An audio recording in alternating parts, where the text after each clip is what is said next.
This is the Two Marketeers podcast, where hosts and marketing experts Sean Patrick and Lindsay Waugh seek to uncover what makes brands so powerful and how they impact modern society and culture. Two Marketeers, they've got a podcast, the Two Marketeers podcast. Picking up where we left off in part one of our two-part interview with Aleena Mazhar Kuzma of FUSECreate, Aleena talks about what it was like to launch a rebranded creative agency during the early weeks of a global pandemic. We hope you enjoy the conversation. We sure did. This is so great.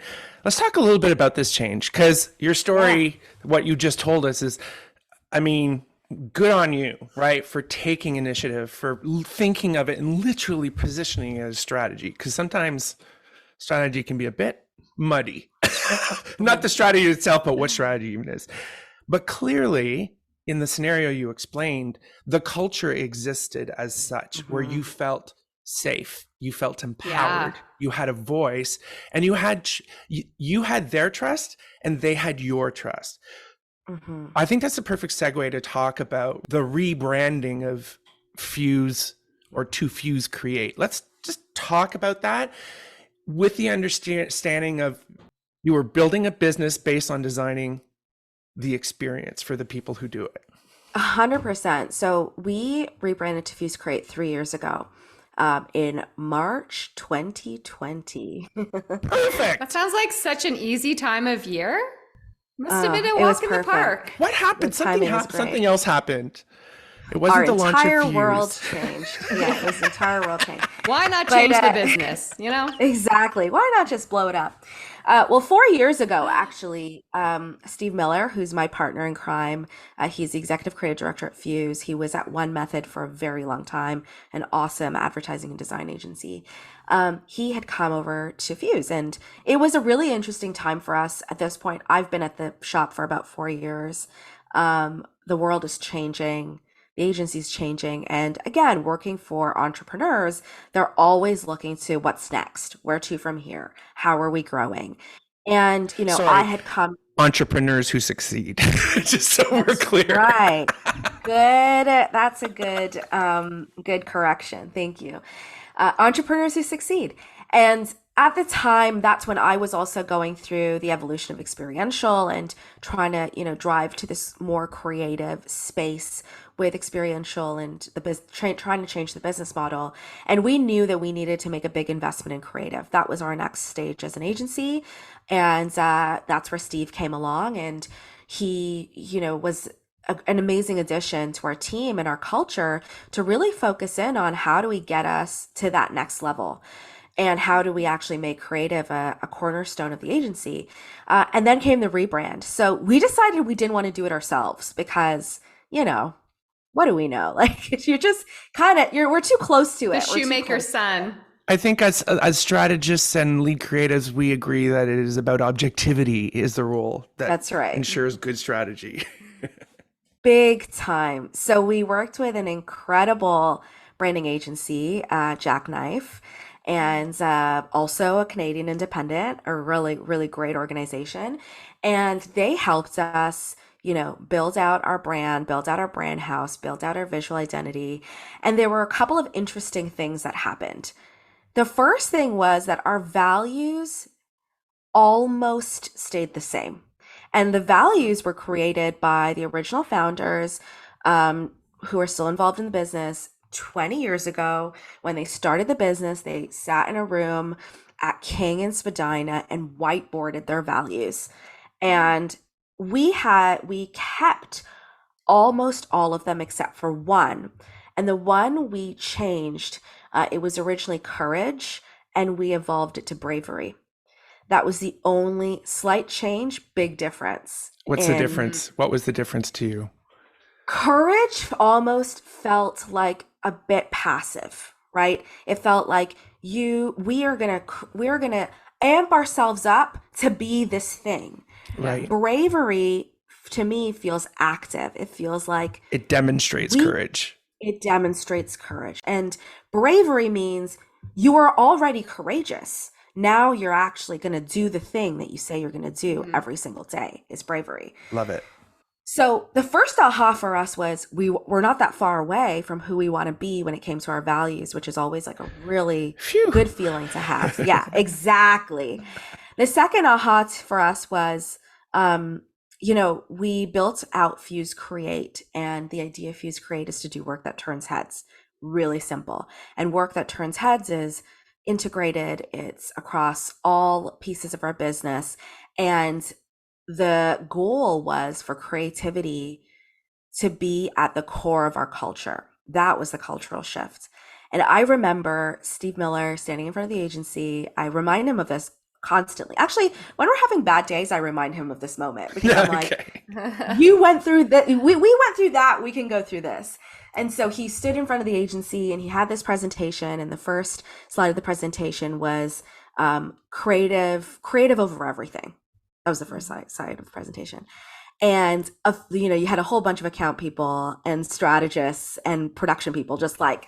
You're like, you could feel the anxiety in the Are room. We the everything? Exactly. And it was like and then he had multiple slides, like creative over profit, creative over clients, creative over, like it was literally over everything. And then he stopped with, it's not about the creative department over everything. It's creative over everything. Mm-hmm. And so can we just take a moment here? We'll pause. Yeah, let's pause. I'm a little bit emotional. I'm not gonna lie. Sorry. Go ahead. Creative over everything. Well, no, it's interesting because we've been talking about so much around how creativity is not the creative department's job solely. Especially now. There was a time it fit. Yeah.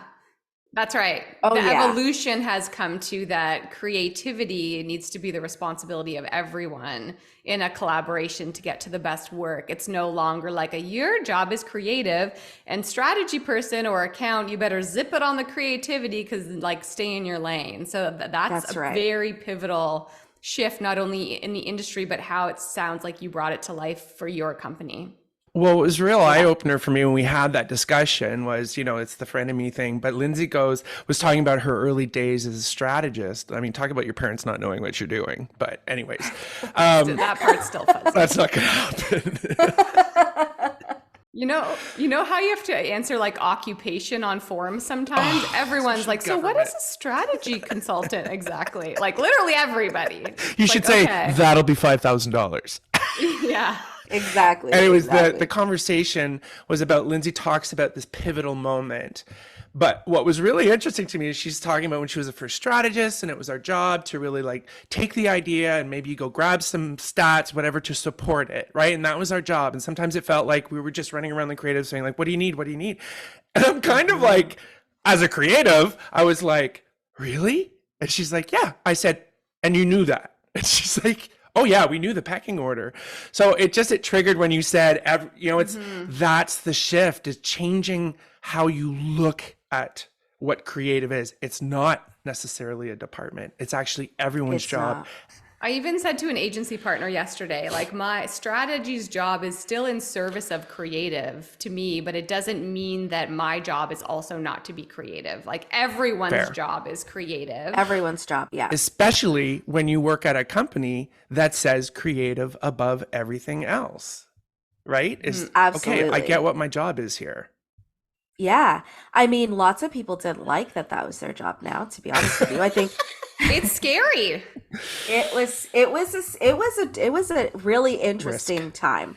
And when you talk about, when we started to work on the FUSECreate brand, we're looking at beautiful creative coming from Jackknife and really fun little animations of how the logo comes to life, And so it became the branding exercise was super fun. But then when we were like, okay, it's not just for this to actually be successful, this can't just be a branding exercise, right?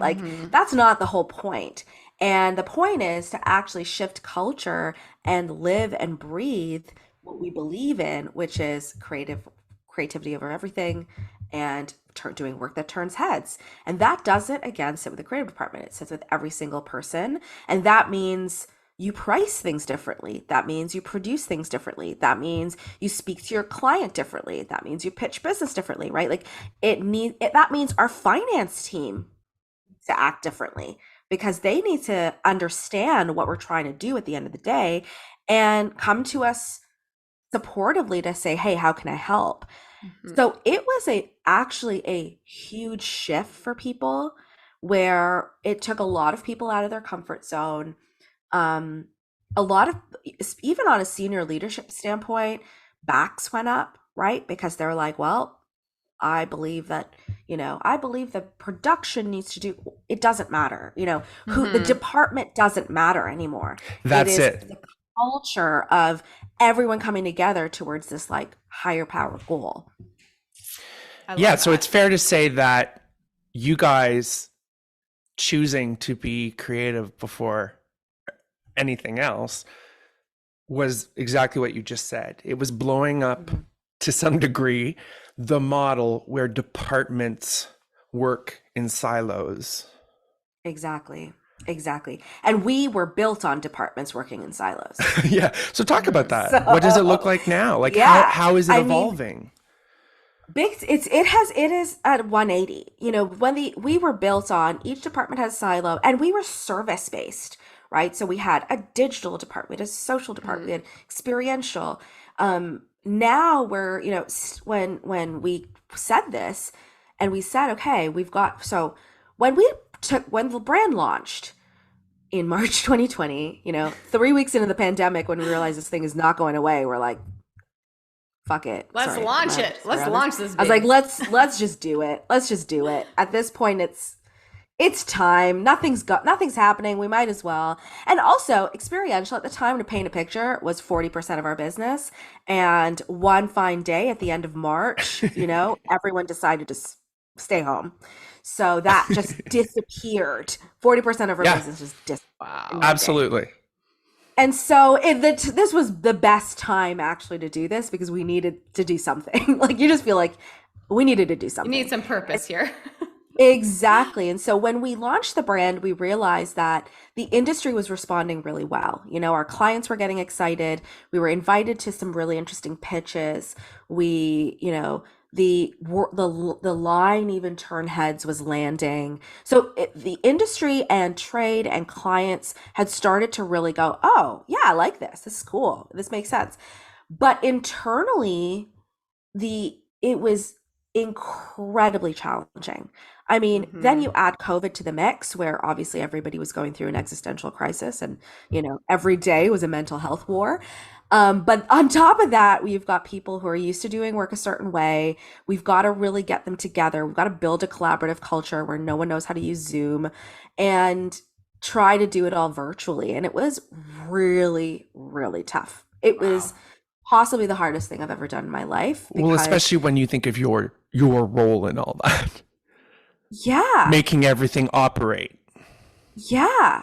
We didn't have all the answers and we hadn't solved the problem. And we were aspiring to be an agency that honestly, we weren't that agency yet. So as we're going through it, we realized that it was an internal effort and we had to totally, we restructured the teams. We restructured how we work. We restructured processes. We exited some roles. We exited some people, brought in some new people, and completely sort of restructured the agency. And I think the realization for us that first year and even that second year, and the second year was when we got on the Small Agency of the Year list, Strategy Small Agency of the Year, and we won bronze that second year of FUSECreate. Cool. Okay. A thing. But the first year we're just like struggling to survive. The second year in 2021 is when we just like started to completely change the experience of the agency internally, from departments to processes to how we work to what we believe in to how we answer a client brief to what our account team's job is in talking to clients about creativity, all of it. And that's where we, lost some people, gained some people, landed the vision. And after a very, very, very, very hard year, it was tough.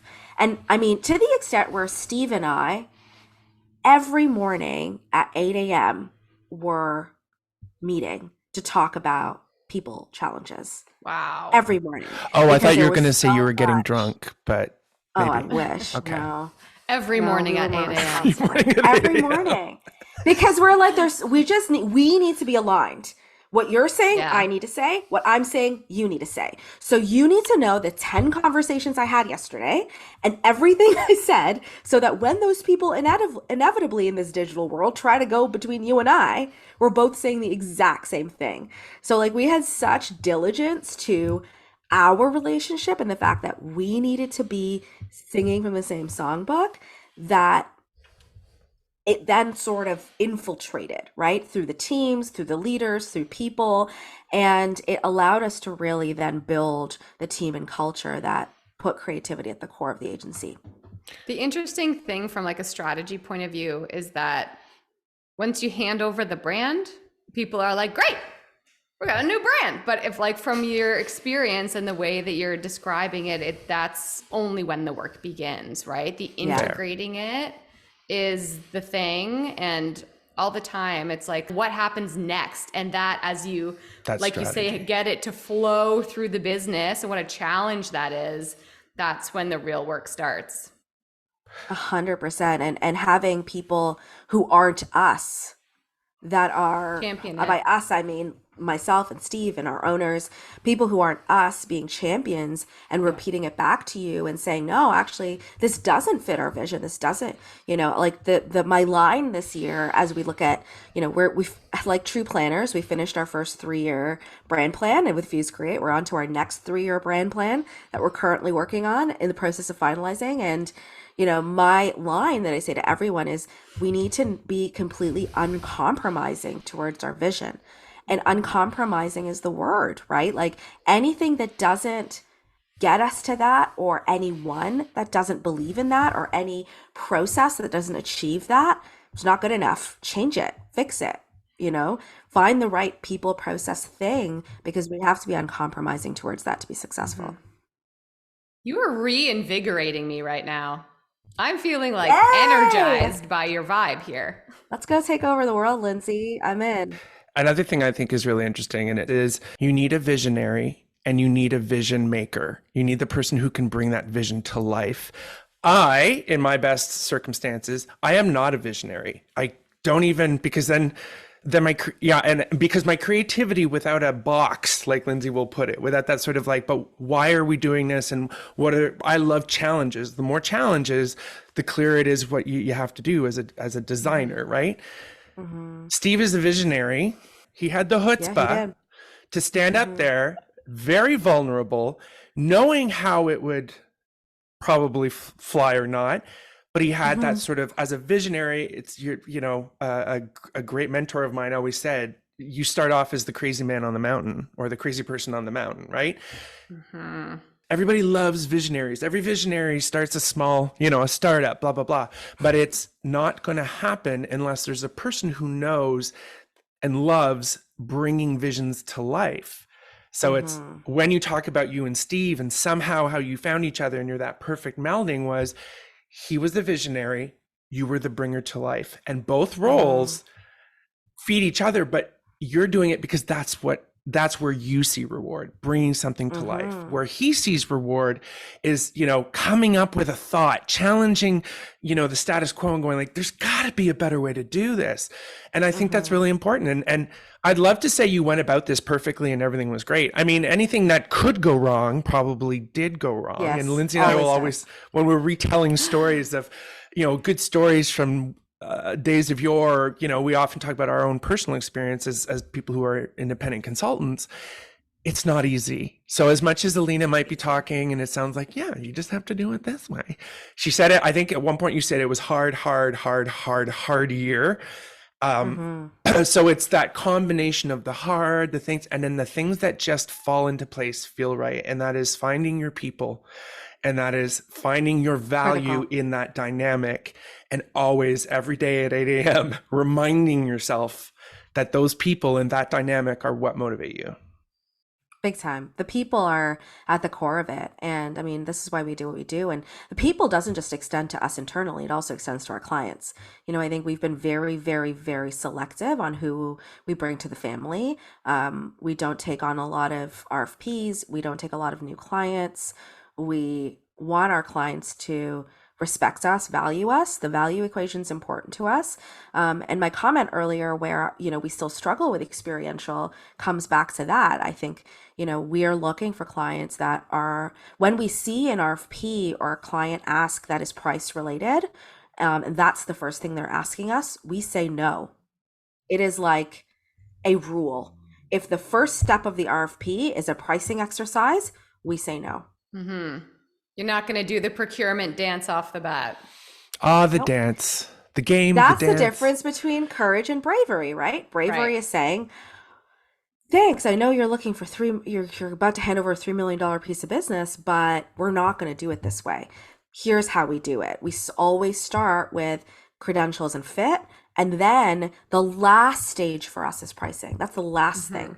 If you're starting with pricing, we already know what you value. And so that's not what we value. So no. Right. And so it is certainly like the people equation on the in the agency, outside the agency, like that is our product at the end of the day.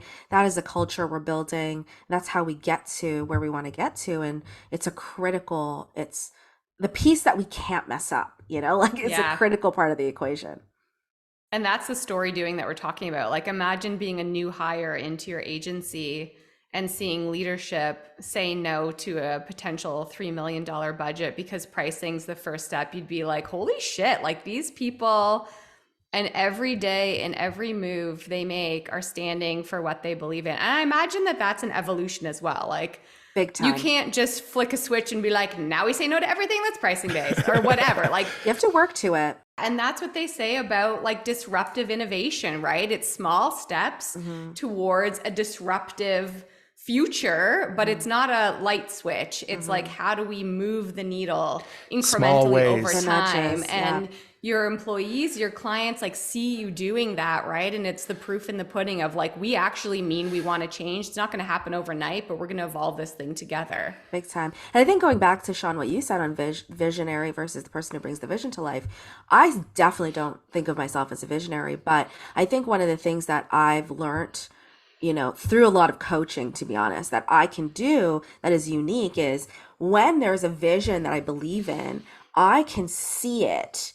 Like I can see it, how to get it in a way that, Lindsay, to your point, it's all about those small nudges and those small moments. And if I think about even my role in our executive team, I have two entrepreneurs. I have Steve, and then, our head of media, who's also a serial entrepreneur. And my role is constantly to say, okay, I know you want to be here and we're here, but think about all these hundreds of things we did to get here, and remind them that it's like every single thing you do is a small nudge that gets you to that greater goal. And so I completely agree that it's about those small things, but for people, for regular people at the agency where this is, your job and not you're not as emotionally attached to it as I am. Let's just put it this way. Right. As are we, yeah. Right? So for regular people at the agency, those small things matter more than like the big, beautiful mural on the side of our building. Big sweeping statements. Exactly. Because people can roll their eyes at the statements. It's the little things where they're like, all right, I'm buying in, like as I see the proof in the pudding. Especially when you're on the third statement in the third year, like this year is going to be about rocking it. That's our theme for this year. And we're going to show you how we rocked it and how we're going to rock it. We're working on that right now, actually. That's like our end of year town hall. So you've written my script for me, Sean. Thank you. We're going to rock it. We're going to rock it. Okay. I have a burning question. Okay. Because I think the ad and marketing industry, as well as myself personally, are kind of obsessed with indie shops right now, independents, and like what's going on with independents. I would say like 5 years ago, still the big boys, the holding companies, the network global shops were like on a pedestal. And now you see like acquisition after acquisition and big traditional legacy shops being dissolved and turned into other things. And then you have this group of independents that are like coming up and like being so well respected for creative and agility and the no bullshit kind of attitude and like this is what we're going to do. So my question for you is, how do you feel like your independent status and how you work and how the founders play into everything you used to your advantage to be able to have a transformation like this? Because the big boys can't do stuff like this, right? You're in such a unique position and you actually did it and are doing it. And so what's your thought on independent and how that enabled you to transform? I think it was the key enabler to your point. I mean, I'm so proud of this like indie movement we're experiencing in the country. And, you know, the other thing I love about other indie agencies is I've never, and maybe I'm really fortunate, lucky, so I'm gonna knock on wood. When I meet other indie agency owners or chief creative officers or managing directors, we're all rooting for each other. You know, like there isn't the same competitive spirit that used to exist where you just want to knock the other person down. You know, when I go to global conferences and award shows and I see Rethink's work up there, I'm like, yeah, we did. Like, yeah, you just put Canada on a global stage, right? When I saw, you know, we work closely with the team from Courage on CIBC. I saw them, you know, their chief creative officer at the CMAs, at the Canadian Marketing Awards. And the two of us were like, yeah, indie, you know, like we're legitimately trying to be supportive of one another. And it feels like a little sort of small crew of, you know, people who just want to do great things in a collaborative way. I think for us, as it related to this transformation, there's a couple of key things that happened that enabled us to get there. The first thing is, and this is like the way our owners work. When I used to present a business plan in my holding company days, or even before that, I always had to talk about how I was going to make the bottom line and save the company money. Like that is a key part of presenting a business plan or a client plan, right? Because that's business. How make it more efficient? Exactly. My first year at Fuse, before FUSECreate, when I was still running experiential, and my first business plan I presented, I remember the partners looking at us saying, okay, this is all amazing. Great job. Well done. High fives. Now, what investment do you need from us? And I'm like, I'm sorry, what? Like, you're going to give me money? And they're like, I don't have to give you the money? Right. And I mean, they're like, how are you personally going to pay for this? But I'm not even down on my knees yet. Like, what's happening? Exactly. I was in shock because, you know, A, I'm not used to that. B, we're a tiny business. It's tiny. It's our first year. We're barely making profit. Like the goal is always year one is to break even. And they're like, where do you need investment? And I think like that blew my mind. And it was an immediate mind shift change to say, oh, I can ask for things here. Yeah, that's cool. Wow. I like that. And then the second moment was during the FUSECreate transformation. We're in the middle of COVID. I said at the beginning, we lost 40% of our business. And, you know, there were two people who were like in the field that we had to furlough. With the exception of those two people, we didn't lay off a single person. We carried, I mean, in fairness, we got government support, obviously, because we're a Canadian indie. So we definitely got government support. But there were lots of organizations that got government support that still fired a bunch of people because they use that government support for other reasons. Maybe that's a thing. Or they just didn't have the vision. That, you know, they don't think beyond 3 months, right? What they say a lot of businesses beyond 3 months. Yeah. So that's entrepreneur. We went to our leadership and we said, we need this talent to get us through this. So we kept everybody on. Then 2 years later, kind of, in 2021, actually, I don't know if you guys remember this now, suddenly the business started to boom and everybody's looking for people, right? Yes. We'd laid off the whole industry. Now suddenly everyone's looking for people and everything's booming. We thankfully had the staff. But at this point, we had just gotten bronze in the small agency, strategy small agency of the year awards. So we had every recruiter in the city calling our people, trying to poach people. That's, And we'd, at this point, like invested so much in people, right? Because we hadn't, you know, laid anyone off. And so I remember a meeting with the executive team, with the owners, where Steve and I were like, we need to up everyone's salary. And I mean, this is like, we're still in COVID.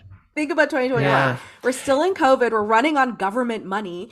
And we're sitting in front of the owners saying, Our people are getting poached. Salaries are now 20 to 30% higher than they were a year ago because everyone's like freaking throwing money at people to leave. Yeah. We need to look at our entire staff and up them to in what is the new industry standard.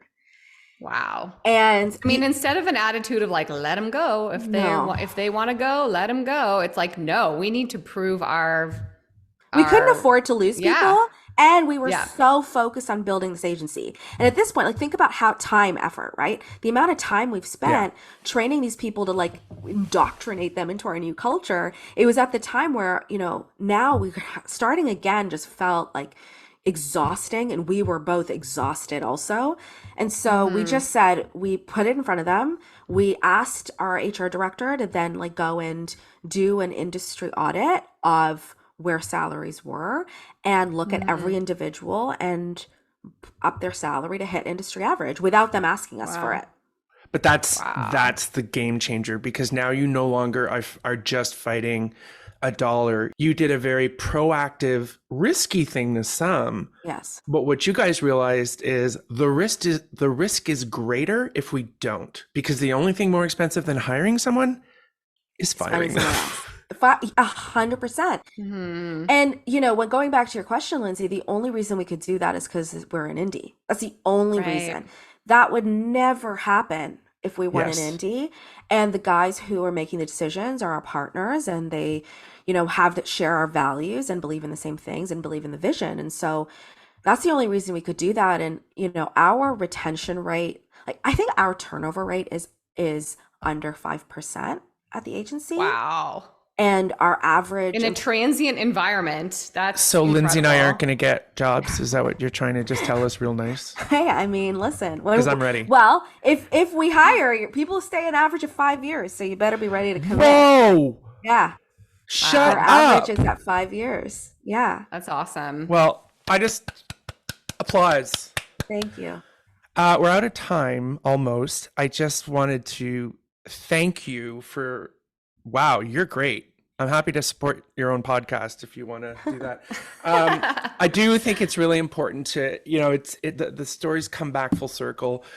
You know, it's great that Lindsay and I can talk about how we went on our own and that allowed us to design our own experience. Why you're here is because you actually did it as an employee, right? Like as a person who had the same frustration, but you wanted different things, and you've done it for an organization in an entrepreneurial spirit, but among peers who all believe the same thing. 100%. And I think that, you know, the lessons I've learned from your story is to bring that perspective, saying you can't just say you're going to do it, or these things you say you want to be, probably not a good idea based on what we see. So it's nice to see that it is happening. And I love the celebration of indies, because it's indies who are doing it, and it's indies who can do it. They can do the best work. They're changing the game. So, you know, slowly, you guys, but surely, we're trying. FUSECreate, you're not alone. Also, like, so impressive, but you know, you've got the Zulu Alpha Kilos out there, and you've talked about a few of them, the jackknives. So exciting when sometimes we tend to get a little stuck and like, will we ever get to change things? And I think, you know, you're a perfect example, as is the indie culture around advertising and marketing. I want to thank you for sharing your story. I feel like you bring so much of the operational side of things, which, let's be honest, most people don't know what that is, but also it's not appreciated a lot, right? Also, my mom doesn't know what I do with operations either. Right. So it's about taking all the stuff. It's about breaking down walls. It's about doing things differently so everyone can do what they love, do great work, and benefit financially and personally, including the company. So thank you for that. Thank you. Thank you for having me. This was amazing. Such a great conversation. I really appreciate it. We appreciate it more. Your energy is I'm reinvigorated coming out of this conversation. So I really appreciate your point of view and your time.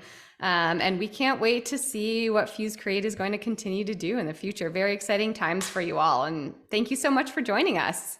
Thank you. That's a wrap. Yeah, that's a wrap, marketeers. Thank you so much for joining us. Aleena, you have a wonderful rest of year, and good luck to you guys as you accomplish your next 3-year plan. Thank you, guys. Bye, everybody. Bye. Thanks for listening to the Two Marketeers podcast. New episodes launch every 2 weeks. Find the Two Marketeers podcast on Apple Podcasts, Amazon Music, or wherever you like to listen. And be sure to rate and subscribe. Listen on our website, thetwomarketeers.ca, or you can ask Alexa to play the Two Marketeers podcast. Want to keep in touch? Follow the Two Marketeers on LinkedIn or at Two Marketeers on TikTok. We've always got something to share.